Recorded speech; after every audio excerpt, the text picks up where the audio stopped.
Ayan, so good morning sa mga viewers niya ni Apply, no? So ako nga pala si Coach Darwin. So background ko, dati naman po akong OFW. So nandito ako ngayon sa office dahil kumuha po ako ng aking cheque.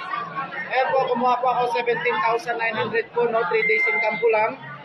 Dahil sa ganitong negosyo na ginagawa ko. So ikaw kung hindi mo pa alam yung business na ginagawa namin, kung paano kami nakakapag-generate ng income, gamit lang yung Facebook Reels.